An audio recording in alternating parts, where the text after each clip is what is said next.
Bienvenidos una vez más a su canal del Sargento Marden Platero. Vamos a discutir y analizar un poco sobre este video que me enviaron, y no se trata de cuestionar, no se trata de que los camaradas que hicieron este material se sientan mal, sino que se trata de analizar los diferentes puntos de vista que existen en el mundo militar y en el mundo de los combatientes, los diferentes puntos de percibir las cosas. Así que hoy vamos a analizarlo detenidamente, como hicimos con el video de WhatsApp y como hemos hecho con otros videos. Así que corre video, vámonos a disfrutar de este contenido realizado por los camaradas.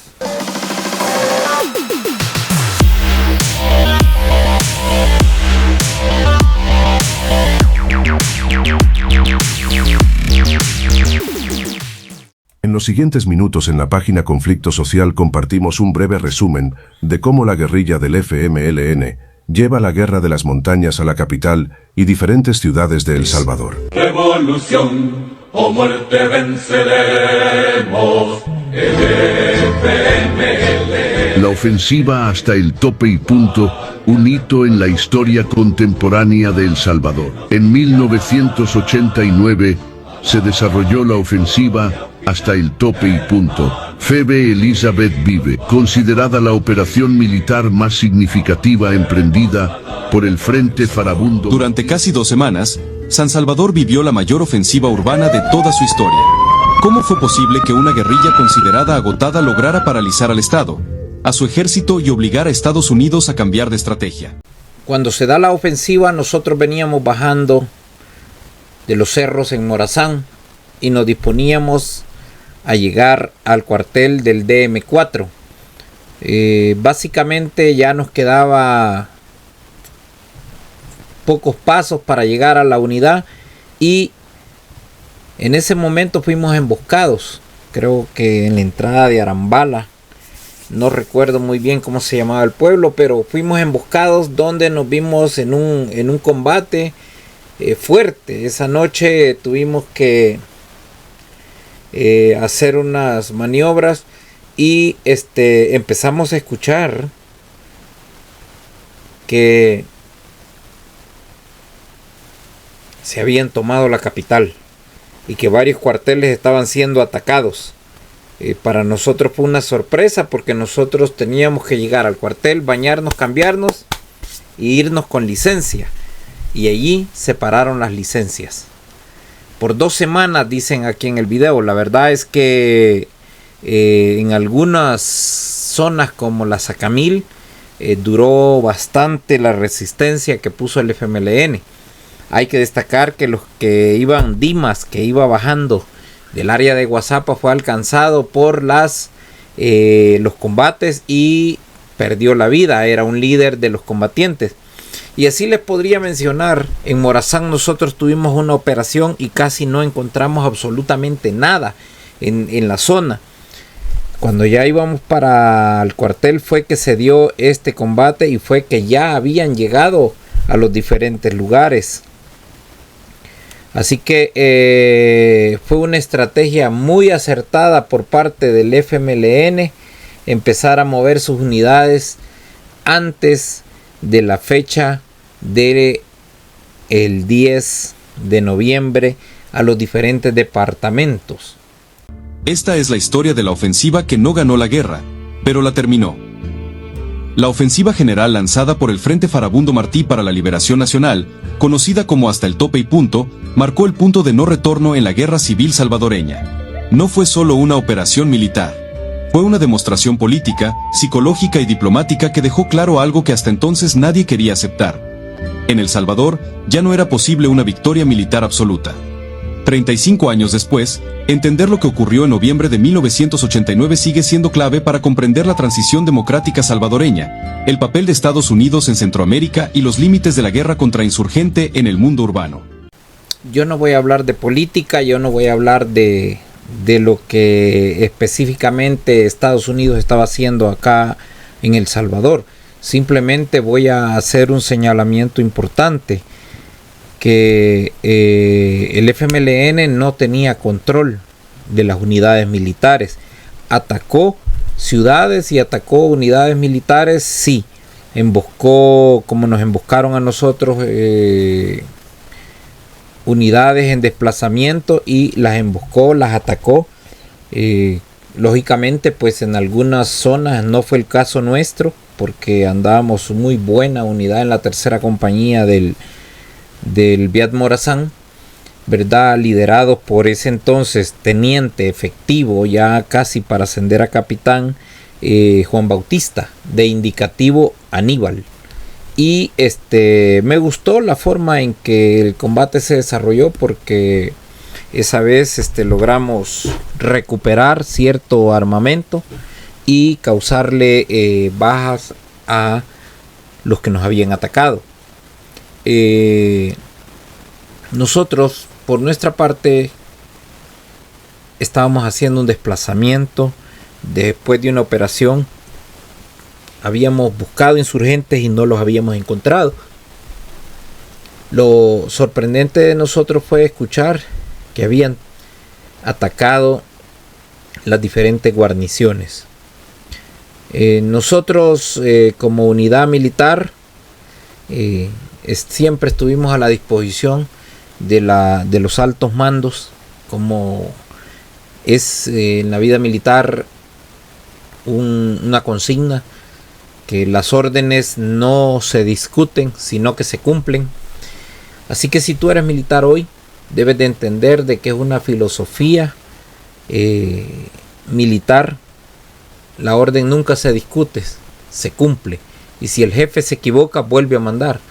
Así que nos desplazamos hacia a la ciudad y formamos parte del anillo perimetral en Gotera. Estuvimos ahí haciendo la tercera compañía. La seguridad perimetral se reforzó del DM4. Cuando la narrativa dice de que es importante entender lo que sucedió en 1989, vamos a irlo analizando para que entendamos los diferentes puntos de vista. Porque esa ofensiva no solo cambió el rumbo del conflicto, cambió la manera en que el poder entendió la guerra. Para comprender por qué la ofensiva fue posible, hay que retroceder al año decisivo, 1989. El país llegaba a ese momento exhausto. Tras casi una década de guerra, el Estado salvadoreño, apoyado financiera y militarmente por Estados Unidos, creía haber contenido a la insurgencia. La llegada al poder del partido Arena, con Alfredo Cristiani como presidente, reforzó esa percepción. Para la Fuerza Armada del Salvador, el FMLN estaba estratégicamente debilitado, reducido a focos rurales sin capacidad ofensiva real. En este video el narrador dice de que sí se cambió el rumbo del conflicto, y dice también de que Estados Unidos nos ayudaba financieramente. Como les digo, yo no voy a entrar en política. Lo que yo sí les voy a decir es que a veces teníamos problemas de abastecimiento porque no había rancho disponible. Las unidades andaban en la montaña, y para que llegara el rancho era cada 4 días. O sea que nos daban rancho es la comida, las latas que llevábamos nos daban para 3 días. El cuarto tenía que llegar el helicóptero. Él dice de que financieramente Estados Unidos nos ayudaba. Probablemente sí. Ronald Reagan mandaba la ayuda al gobierno central, y esa ayuda quizás llegaba a los mandos del Estado Mayor, pero no llegaba a la tropa. A la tropa nos pagaban un salario regular, como ganan las Fuerzas Armadas hoy, ¿verdad? Y tal vez la ayuda era en munición y armas, como por ejemplo recientemente hoy se entregaron fusiles para las unidades militares. Es una ayuda, pero no ayuda financiera, no ayuda económica. Entonces también dice que pensábamos que el FMLN estaba debilitado. Falso. El FMLN no estaba debilitado. De hecho, el FMLN se estaba reabasteciendo. Habían recibido ya misiles SAM-7 que por ende pues hacían mucho daño a las unidades aéreas. Y nunca pensamos, jamás, que el FMLN estaba debilitado. De hecho, sabíamos que estaba preparando algo. Había información, pero no que ellos estuvieran debilitados. Habían mejorado en tácticas guerrilleras, en tácticas de minas, en tácticas de ataque, en incursiones, pintados de negro. Había mejorado mucho el FMLN y eso nos preocupaba porque no teníamos, a pesar de que se dice de que habían algunos militares infiltrados, no teníamos información certera que nos dijera que estaba planificando el FMLN, pero no estaba debilitado. En nuestra filosofía militar, pensar mal para equivocarnos menos, sabíamos de que algo estaban planificando, ¿verdad? Y habíamos interceptado muchas cosas, abastecimiento de armas, como les digo, y los misiles SAM-7, que por cierto en una unidad en Occidente también se recuperaron unidades de esas. Así que sabíamos de que estaban reabasteciéndose de armamento. Vamos a continuar. Pero esa lectura era errónea. Mientras el aparato estatal celebraba una supuesta superioridad militar, el FMLN llevaba años acumulando fuerzas de manera silenciosa. La estrategia había cambiado. Ya no se trataba de resistir en la montaña, sino de preparar un golpe directo al corazón del sistema, la capital. San Salvador, hasta entonces relativamente protegida del combate directo, se convirtió en el objetivo central. La violencia política previa aceleró esa decisión. El 31 de octubre de 1989, un atentado con explosivos contra la sede de la Federación Nacional Sindical de Trabajadores Salvadoreños dejó 10 muertos, entre ellos la dirigente Febe Elizabeth Velázquez. Para el FMLN, ese ataque fue el punto de quiebre. Se retiró del diálogo político que mantenía en el extranjero y activó los planes diseñados por su comandancia general desde meses atrás. El contexto internacional también jugó un papel decisivo. Así, la ofensiva no nació solo de una lógica militar, sino de una lectura estratégica del sistema internacional. Era un último salto de calidad antes de que el tablero global cambiara por completo. El éxito inicial de la ofensiva descansó sobre una arquitectura logística extraordinaria. Durante meses, el FMLN logró infiltrar miles de combatientes y toneladas de armamento en una ciudad altamente militarizada sin ser detectado. Lo hizo aplicando un principio clásico de la guerra, la economía de fuerzas. A través de una red clandestina de depósitos subterráneos, conocidos como buzones, se almacenaron armas, explosivos y suministros médicos en colonias estratégicas como Mexicanos, Soyapango, Ciudad Delgado y las faldas del volcán de San Salvador.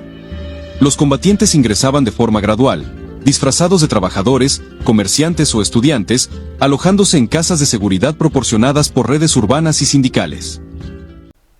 En ese sentido, la guerrilla sí tuvo un éxito, introduciendo las armas en los buzones, tuvo un éxito moviendo su gente en camiones para las sedes sindicales. La misma filosofía de trabajo hoy, que mueve sus líderes sindicales, sus líderes de organizaciones para que vayan a cuestionar el país y que cuestionen sobre los derechos humanos. Lo mismo.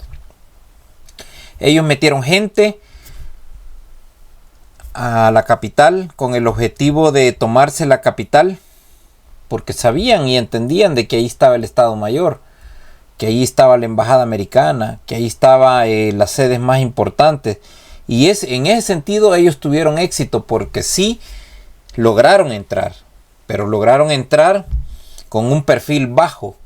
Ya lo explicaron en el video. Y se le atribuye a la Fuerza Armada la bomba del 31 de octubre de 1989. Eso es falso.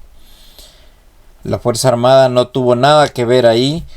Entre las mismas organizaciones había gente que que se metían zancadilla entre ellos. Acuérdense que el FMLN está compuesto por 5 organizaciones, entre los que figuraban pues el ERP, ¿verdad? Las FPL, y cada líder es diferente de estas unidades. Muchas veces no se tragaban, aunque trabajaban bajo el mismo ideal de derrotar al gobierno central. Entonces, en ese sentido, ellos sí tuvieron éxito. Lograron entrar a la capital disfrazados y metieron las armas, y allí sí la inteligencia nuestra falló. Ellos lograron entrar y lo hicieron muy bien. La logística fue tan ajustada que incluso hubo improvisaciones de último momento. Muchos fusiles, conservados con grasa para evitar su deterioro bajo tierra, no pudieron limpiarse por falta de gasolina. En las primeras horas del combate, algunos guerrilleros tuvieron que disparar ráfagas iniciales para que el calor derritiera la grasa y el arma funcionara. Era una solución precaria, pero reveladora del nivel de preparación y riesgo asumido. La geografía urbana jugó a favor de la insurgencia. Las quebradas que cruzan San Salvador, consideradas irrelevantes por la inteligencia militar, se convirtieron en corredores de infiltración. A través de estos pasos, columnas completas lograron posicionarse en zonas densamente pobladas sin ser vistas. La disciplina era absoluta. Nadie debía ser visto antes del inicio del ataque. La población civil quedó atrapada en una dinámica ambigua. En algunos sectores hubo colaboración activa. En otros, la presencia guerrillera fue impuesta por la fuerza de los hechos. En cualquier caso, la ocupación de zonas residenciales neutralizó temporalmente la superioridad del ejército. Bombardear significaba masacrar civiles. No bombardear implicaba ceder terreno. Esa estrategia fue muy clave, muy importante, una estrategia muy buena. Es cierto, entraron por las quebradas. Me acuerdo que se le llegaron bien cerca a la Fuerza Aérea por las mismas quebradas, pero también utilizaron al pueblo como escudo humano. Cuando dice que bombardear poblaciones, está hablando en serio, porque la Fuerza Aérea no podía bombardear la ciudad. No se podía. De hecho, ya estaban los famosos SAN-7 y ya las unidades no podían volar a menos de 2000 pies de altura. Por lo tanto, la efectividad de los ataques aéreos se había perdido en su mayoría efectividad. Por lo tanto, ellos se escondieron y utilizaron al pueblo como escudo humano, así como lo hicieron en el Mozote, así como lo hicieron en muchas poblaciones, en Tronalagua, en Cabañas, y era parte de la estrategia de ellos en Guazapa, ¿verdad? De esconderse, ocultarse entre la población civil.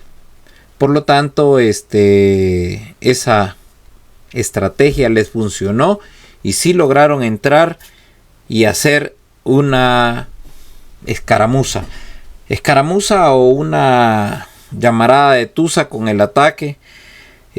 Sí hicieron bastante daño, no solo al pueblo, sino que al país, ¿verdad? La filosofía del FMLN había sido siempre destruir las torres del tendido eléctrico, quitar la energía eléctrica y sabotear todo lo que tenía que ver con el gobierno.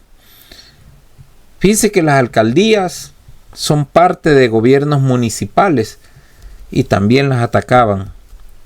Las alcaldías eran gobiernos del pueblo, pero los atacaban. Entonces la estrategia les funcionó, lograron entrar a San Salvador, lograron hacer ataques de gran envergadura, pero el que sufrió fue el pueblo, porque se quedó sin alimentación, sin comida, sin agua.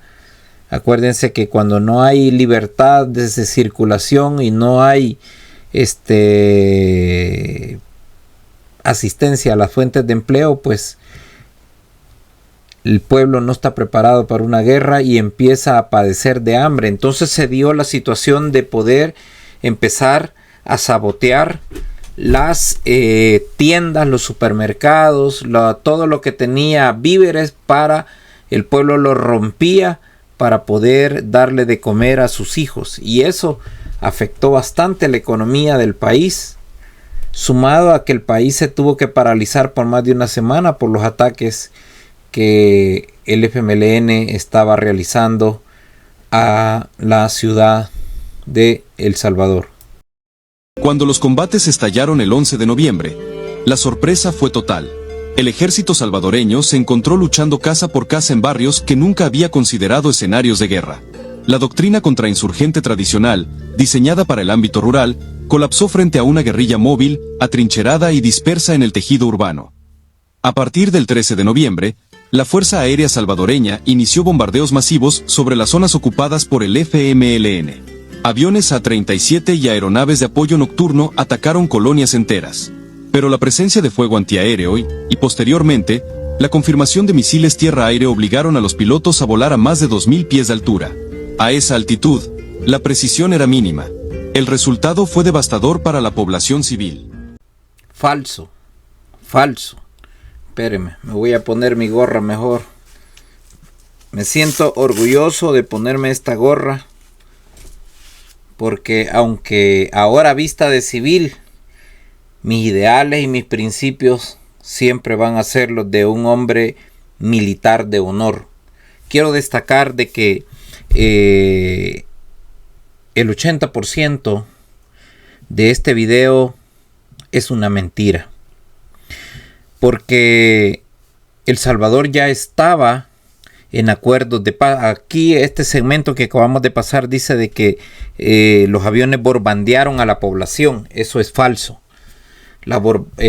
Para eso me voy a sustentar con algunas imágenes y para contrarrestar lo que aquí se dice. No quiero que los que prepararon este video se sientan mal, pero acuérdense que esa es lo que ellos ven, y esa es mi postura como un veterano de la Fuerza Armada, y creo que muchos van a coincidir conmigo. Pero cuando hablamos de que se bombardeó la población, es falso.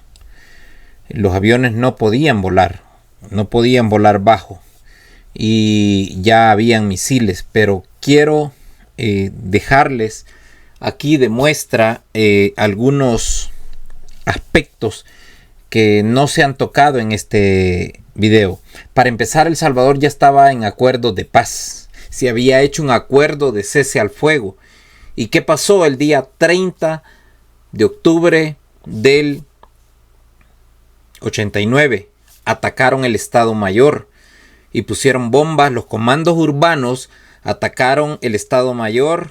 Centroamericanos reunidos en Tela, Honduras, suscriben un acuerdo en el que se pide al FMLN que cese sus hostilidades para entrar a un diálogo por la paz con el gobierno salvadoreño. No hay cese de hostilidades del FMLN, pero el gobierno nombra una comisión de diálogo para iniciar conversaciones. Septiembre 15 de 1989. En México, el gobierno de la República de El Salvador y el FMLN suscriben un acuerdo en donde se comprometen a que ninguna de las partes pueda retirarse unilateralmente del proceso de diálogo y que en la próxima reunión en Costa Rica se trataría el tema cese de hostilidades. Octubre 16 de 1989. En Costa Rica, el FMLN no permite la discusión del tema de agenda previamente aprobado y presenta otras propuestas. El FMLN comienza a incumplir su compromiso. 30 de octubre. El FMLN atenta contra el Estado Mayor de la Fuerza Armada, causando la muerte de un civil, heridas en otros y la destrucción de una estación gasolinera. Y quisieron poner coches bombas y poner bombas para hacerle daño al alto mando de la Fuerza Armada. Un ataque que fracasó. Aquí se los dejo para que ustedes lo vean. Y el día siguiente, estos mismos comandos urbanos se fueron a atacar la sede donde mataron a unos dirigentes políticos de las organizaciones de masa. O sea, que los comandos urbanos en su ideología de no querer acuerdos de paz atacó al Estado Mayor y después fue a atacar la sede de Fenastras un día después para poder generar que ese acuerdo del cese al fuego y de estar en las negociaciones se suspendiera, y fue que se realizó y comenzó la ofensiva de el 89. Voy a dejarles aquí las imágenes para que nos adentremos más. 31 de octubre. Se produce un atentado terrorista contra el local de la Federación de Sindicatos Fenastras, en donde mueren varios dirigentes. El gobierno ordena una investigación de los atentados, nombra una comisión especial invitando al rector de la Universidad Centroamericana UCA, doctor Ignacio Ellacuría, y a Fenastras. Mientras el doctor Ellacuría accedía a integrar la comisión, Fenastras se negaba, impidiendo las primeras pesquisas policiales. El FMLN decide unilateralmente retirarse del proceso de diálogo, pretextando la muerte de los líderes sindicales en el atentado a Fenastras. El FMLN continúa incumpliendo el Acuerdo de México. Pero sí quiero que recuerden que estamos llevando desde puntos de vista diferentes, los puntos de vista de izquierda y los puntos de vista de nosotros los que estuvimos en el conflicto. De hecho, les voy a enseñar un video cuando fui a traer a unos heridos en una unidad móvil, que fui a traerlos a cierta población, y también les voy a transmitir una pequeña cronología de la ofensiva y por qué para Nelson Marden o el sargento Platero fue un fracaso. Y yo creo que todos los militares que van a ver este video coinciden que el fracaso más grande que el FMLN tuvo fue querer entrar a El Salvador, a San Salvador, porque sí entraron, pero las casas esas de depósito donde estaban las armas y todo, se agarraron a las personas. Hubo tantas cosas que se las voy a ir deteniendo, pero no me quiero poner exciting, sino que vamos a ir paso a paso. Corre video. Noviembre 11 de 1989. Noche de terror. Atentado contra la casa del presidente Cristiani y contra la del vicepresidente de la Asamblea Legislativa, así como un ataque generalizado de grandes proporciones en los alrededores de San Salvador. El FMLN desata lo que llamó su ofensiva final hasta el tope. Los ataques tenían como finalidad asesinar a los miembros del alto mando militar e importantes mandatarios civiles, dentro de un diabólico plan para desarticular el gobierno constitucional e implantar uno nuevo, de corte marxista como el de Cuba y Nicaragua. Este era el objetivo.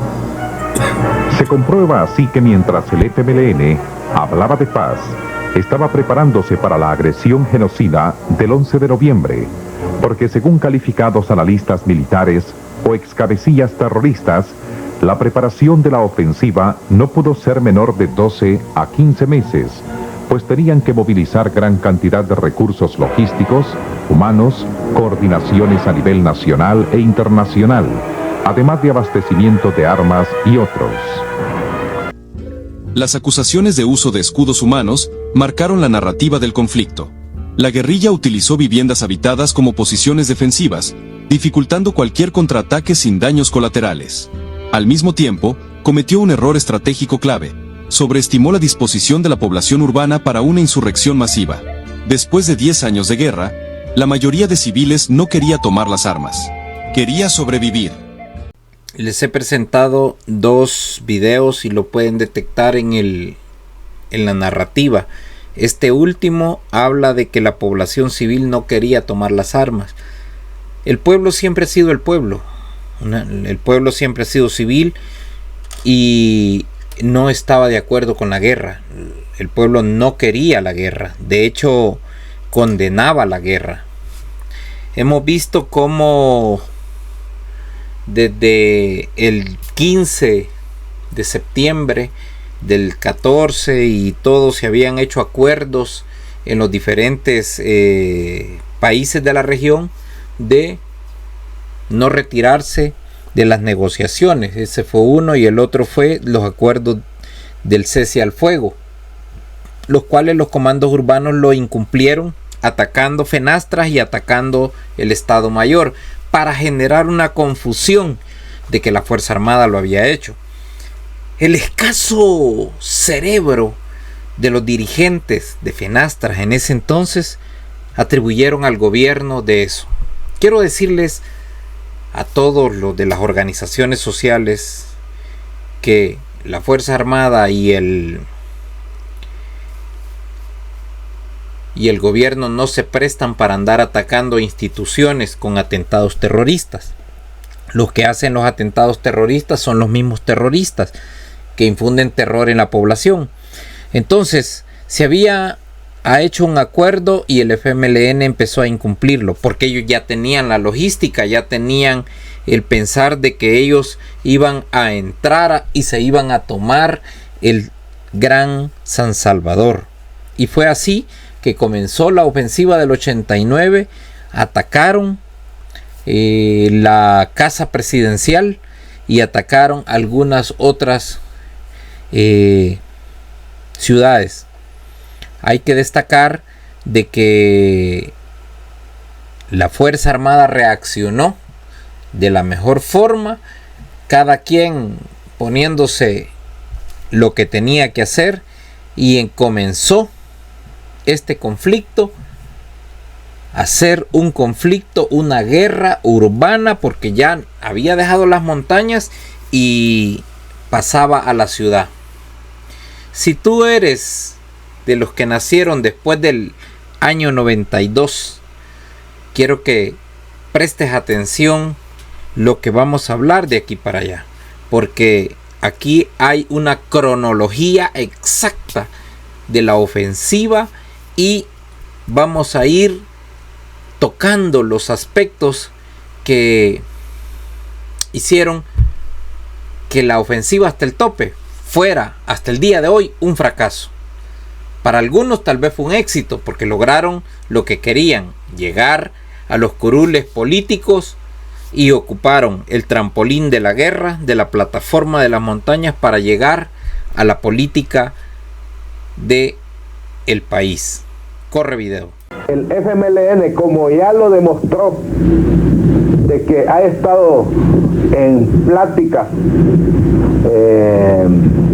de diálogo con el gobierno, sentados a una mesa precisamente en un proceso de paz, y por debajo nos estaba socavando las estructuras de nuestra sociedad precisamente para levantar una insurrección que gracias a Dios no tuvo ningún resultado positivo, porque el pueblo fue honesto y concreto y no los apoyó.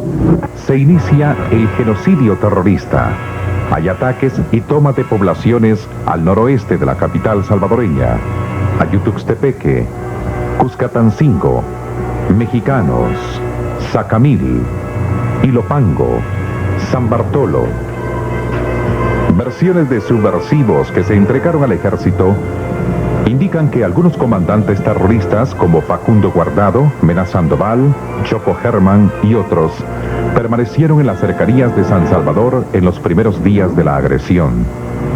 El FMLN actuó bajo la tesis de que la población civil respaldaría su ofensiva.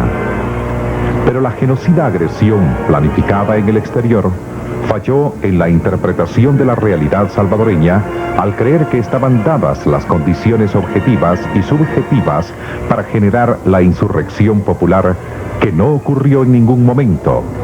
Fue el gran error. Las huestes terroristas encolerizadas tomaron a la población civil como escudo humano. Destrozaron viviendas, haciendo grandes agujeros entre casa y casa para utilizarlos como túneles. En abierto irrespeto a los derechos humanos, tomaron como rehenes a los pobladores. La Fuerza Armada repelió con éxito los intentos del FMLN de avanzar y tomar la ciudad de San Salvador. A 5 días de iniciada la ofensiva, las posiciones del FMLN se habían reducido a una sexta parte. Al conocerse la agresión genocida del FMLN, llegan respaldos al gobierno salvadoreño de países amigos, entidades políticas y de los ejércitos de América, con excepción de Panamá, Cuba y Nicaragua. Ese agotamiento social forzó un repliegue táctico del FMLN en menos de una semana. Pero para entonces, el daño político ya estaba hecho. Durante la ofensiva ocurrieron 3 eventos que cambiaron el curso de la historia. El primero fue la masacre de la Universidad Centroamericana, el 16 de noviembre. El asesinato de 6 sacerdotes jesuitas, junto a 2 civiles, perpetrado por el batallón Atlacatl, deslegitimó por completo al Estado salvadoreño ante la comunidad internacional. Lo que pretendía ser un golpe contra la inteligencia de la guerrilla se convirtió en un escándalo global que sacudió al Congreso de Estados Unidos. El segundo evento fue la toma del Hotel Sheraton, donde se encontraban diplomáticos internacionales y miembros de fuerzas especiales estadounidenses. La posibilidad real de una intervención directa de Estados Unidos quedó sobre la mesa. La resolución del asedio, sin disparos contra los estadounidenses, mostró una racionalidad táctica que contrastó con la brutalidad estatal. El tercer punto de inflexión fue el descubrimiento de misiles SAM-7 procedentes de Nicaragua. La evidencia física de que la guerrilla podía neutralizar el poder aéreo cambió para siempre la ecuación militar. La Fuerza Aérea Salvadoreña perdió su principal ventaja estratégica. Los comandantes de ejércitos americanos acuerdan, artículo 1, manifestar en forma solidaria el apoyo a la hermana República de El Salvador en su valiente esfuerzo por mantener vigentes los principios fundamentales de la democracia ante la cobarde embestida del terrorismo internacional. En la primera semana, la genocida agresión había sido derrotada. Este fue el resultado, pero otros hechos planeados habrían de ocurrir en la segunda semana. 21 de noviembre de 1989. Terroristas del FMLN asaltan el Hotel Sheraton en San Salvador para atentar contra la vida del secretario de la OEA, Joao Clemente Baena Suárez, quien había llegado a El Salvador en misión de paz. Unidades especiales de la Fuerza Armada hacen fracasar el intento, rescatando ileso al funcionario y a su comitiva. El secretario de la OEA entregó al presidente Cristiani una nota de reconocimiento por la preocupación, eficacia y diligencia del ejército salvadoreño en la operación de rescate. Mientras tanto, la reiterada injerencia de Nicaragua continuaba. El canciller de Escoto había pedido a la OEA que se le concediera al FMLN el carácter de fuerza beligerante. En la segunda semana de la agresión, Nicaragua conocía ya el fracaso de la agresión del FMLN y envía ayuda emergente por medio de aviones. Un Cessna bimotor con matrícula nicaragüense y con armas para el FMLN se estrella en un poblado del departamento de Usulután. Esto viene a nosotros a confirmarnos que sí hay una violación de los acuerdos de Tela por parte del gobierno sandinista.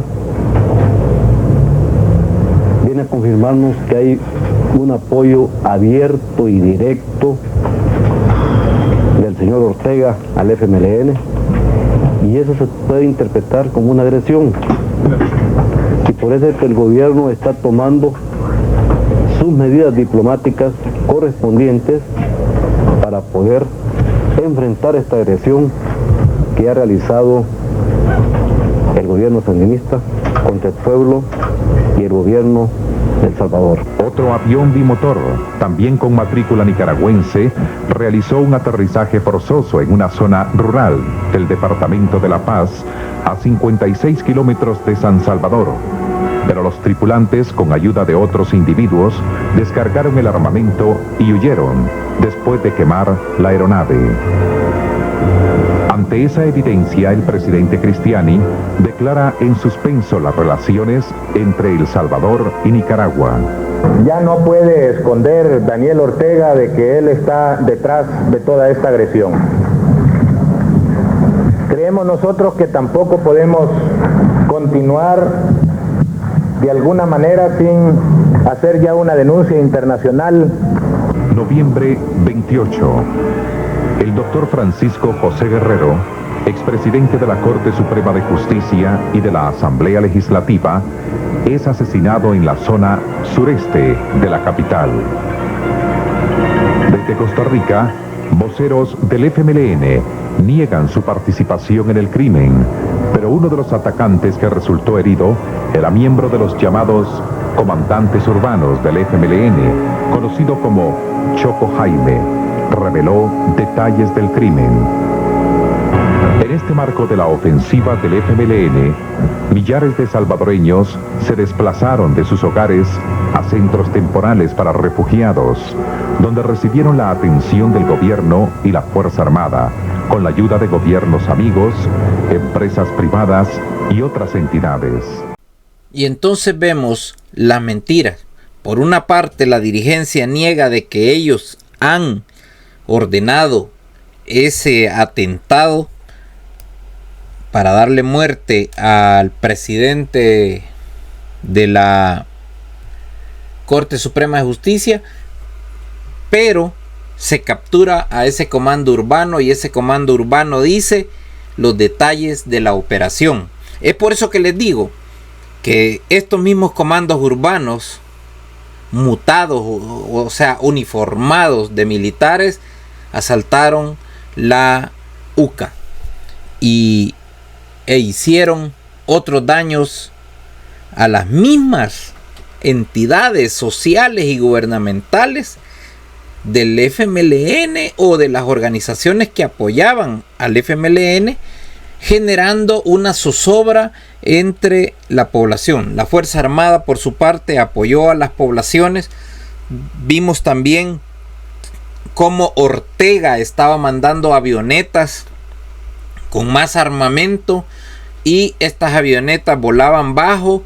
Algunas de estas dos se estrellaron, evidenciando de que traían armas para los combatientes del FMLN. Muchas de esas armas que ellos guardaron en los buzones no les funcionaron porque las embarraron de mucha manteca y no les funcionaron.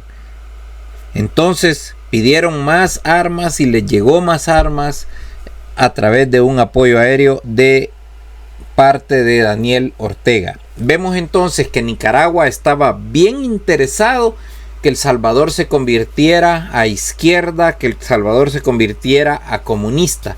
¿Por qué? Porque tenían una línea de atrás, de parte de Cuba, ¿verdad? Cuba creía que el modelo del comunismo, del socialismo del siglo XXI era el ideal y que El Salvador tenía que ser comunista. Y como en El Salvador había un montón de tontos de izquierda que creían que esa era la solución para quitar los ricos del país, para eliminar la oligarquía del país, entonces pensaban de que esa era la solución y ellos creían que al ponerle un fusil a la población civil los iba a apoyar, lo cual se dieron cuenta que también no fue así. Así que vamos a continuar porque eso todo está interesante. De la primera semana o del primeros 5 días de combate, a donde se encajonó al FMLN. Noviembre 29. Frustrados por la falta de apoyo en los barrios pobres, los genocidas del FMLN incursionan en las colonias del norponiente de San Salvador, donde residen funcionarios y diplomáticos extranjeros, además de familias de alta y media posición social, en donde destruyen viviendas, realizan saqueos y toman rehenes. En estos ataques indiscriminados, el FMLN secuestra y asesina a 5 periodistas que se encontraban trabajando en un estudio particular de esa zona. A la vez, en la madrugada del día 30 de noviembre, descarga su furia contra las colonias San Benito, La Mascota y calle Loma Linda, bombardeándolas indiscriminadamente con fuego de morteros de 60 milímetros. Entre tanto, son capturados elementos pertenecientes a brigadas internacionales. La norteamericana Jennifer Jan Casolo tenía a su cargo una casa de seguridad del FMLN con fuerte cantidad de armas de fabricación soviética. La norteamericana detenida fue puesta en libertad por el juez que conocía la causa y deportada por el gobierno salvadoreño hacia los Estados Unidos. Diciembre 5. La ofensiva genocida del FMLN fracasó. ¿Por qué fracasó? Porque el pueblo le negó su apoyo, por el profesionalismo de la Fuerza Armada y por el respaldo popular de que goza el gobierno del presidente Cristiani, elegido en marzo de 1989 por más del 50% de la población votante. En esos mismos comicios, los partidos de izquierda representados por la Convergencia Democrática y apoyados por el FMLN, FDR, apenas alcanzaron el 3.8% de votos. La derrota del FMLN es un triunfo de la democracia frente al decadente sistema marxista-leninista y una victoria del gobierno, del pueblo salvadoreño y de su Fuerza Armada. La Fuerza Armada, como institución responsable de garantizar la seguridad del pueblo salvadoreño, se siente profundamente estimulada, se siente profundamente dispuesta y determinada a continuar de una vez por todas su trabajo de defender al pueblo salvadoreño, de garantizarle al pueblo un futuro digno, un futuro de paz, un futuro de bienestar y un futuro de seguridad. Esa es nuestra responsabilidad, esa es nuestra misión, y para ello estamos dispuestos al último sacrificio, como ya lo han demostrado las tantas vidas de heroicos soldados que en esta lucha están cayendo por defender la justicia, la paz, la democracia y el bienestar de este pueblo que tanto amamos, el pueblo salvadoreño. Durante la ofensiva terrorista, el FMLN obtuvo 2.132 muertos y una cifra mayor de heridos. Se les incautó 934 fusiles de diferente calibre, 150 lanzagranadas, 47 morteros, 44 ametralladoras, 41 pistolas ametralladoras, 53 pistolas y revólveres, 23 radios de comunicación, mucha munición y materiales para fabricar artefactos explosivos. El ejército tuvo que lamentar la muerte de 476 efectivos que ofrendaron sus vidas en aras de la paz y la libertad. Hubo un número mayor de heridos, muchos de ellos ya recuperados. Se capturaron 638 terroristas y 47 facciosos del FMLN se entregaron al ejército. Quiero que no olvides, tú que nos estás viendo, que una norteamericana que apoyaba las organizaciones sociales de izquierda, de fachada del FMLN, ese se le llama comunismo urbano, ¿verdad? Las organizaciones de fachada. FENASTRAS era una de ellas. Y estas organizaciones como de apoyo, algunas financiadas por la ONU y también financiadas por entidades que dependían del gobierno de Estados Unidos, tenían casas llenas con armas, depósitos de armas. Entonces, ¿qué hizo El Salvador? Fíjese hasta dónde. ¿Qué hizo El Salvador? Allanó la casa, recuperó las armas, ya se dieron cuenta de la cantidad de fusiles que se decomisaron y la cantidad de combatientes que murieron. Pero, ¿qué hizo el gobierno? Entregarla a manos de la Cancillería norteamericana y que fuera deportada de El Salvador, que saliera de El Salvador. Entonces no le tocó, ni siquiera la torturó, ni siquiera la sometió, ni siquiera la enchuchó. Con eso les digo todo. Se le dio como la protección como se le dio a Lalita cuando se capturó allá en Morazán, y se le dio una protección de combatiente o de prisionero de guerra.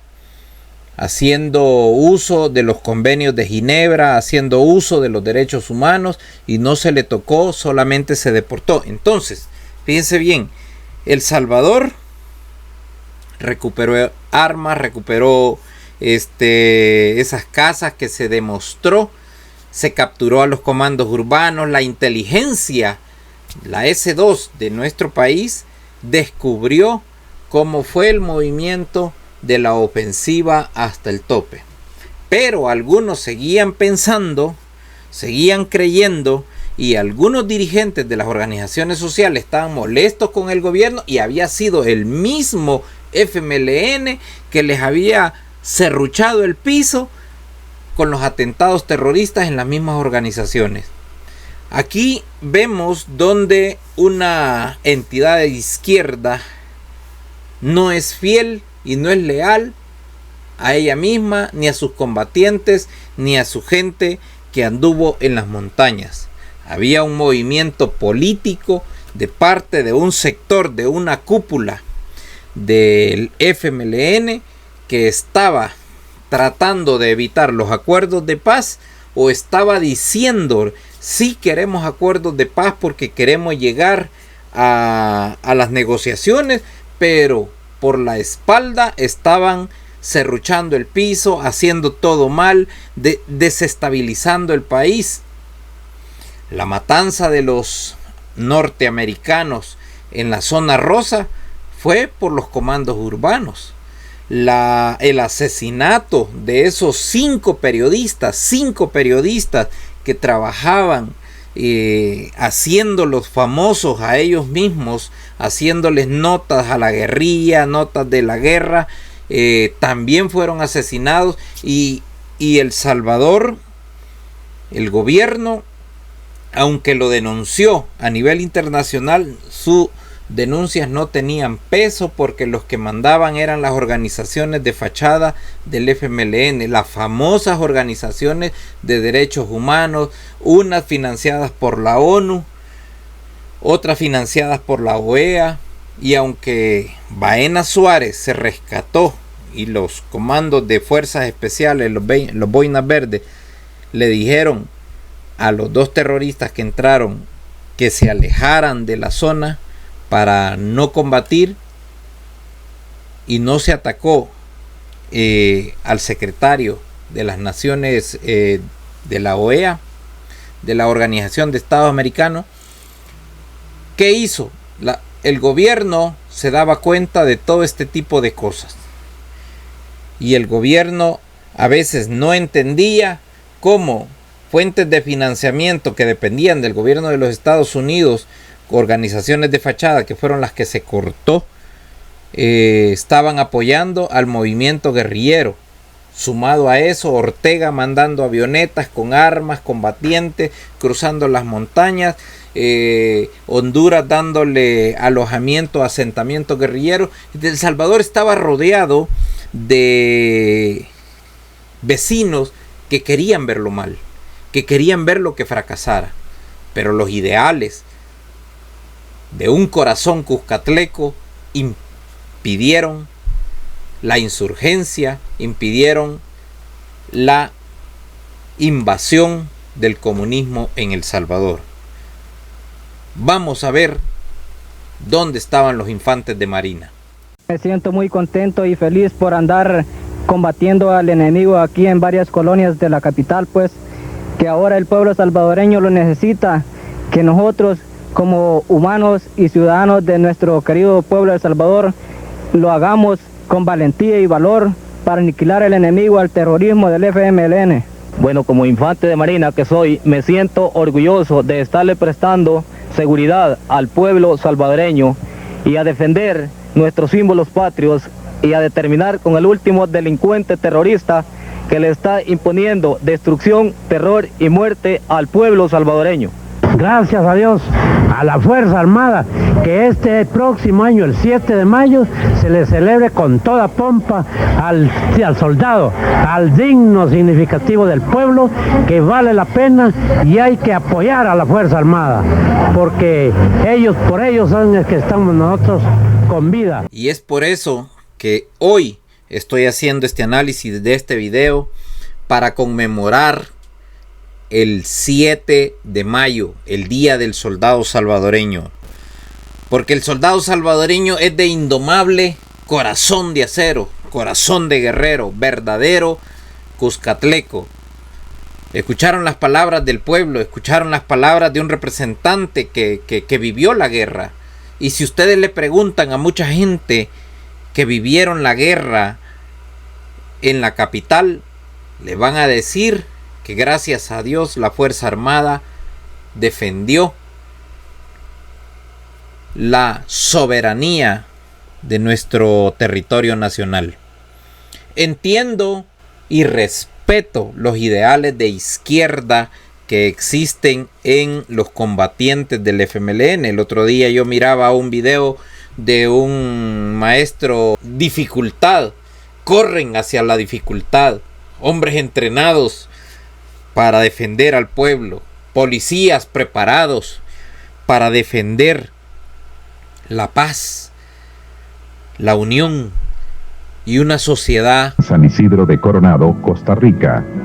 Ahí los presidentes centroamericanos declaran que debe descartarse el uso de la fuerza y del terror para lograr objetivos políticos que dan su apoyo al presidente Cristiani y a su gobierno democrático, que demandan al FMLN que renuncie a todo tipo de violencia y piden a la Comisión Internacional de Apoyo y Verificación que inicie de inmediato sus acciones para la desmovilización del FMLN. Surge una nueva esperanza de paz, porque hoy el pueblo salvadoreño está más unido y fuerte, porque la ofensiva genocida no solo fue la guerra de un gobierno democrático contra el terrorismo, sino la guerra de todo un pueblo pacífico y laborioso contra grupos de terror dirigidos por marxistas-leninistas internacionales. Ha sido la victoria de un pueblo que con la ayuda de Dios y su propia fuerza continuará luchando para alcanzar la paz y seguir siendo una nación de hombres libres.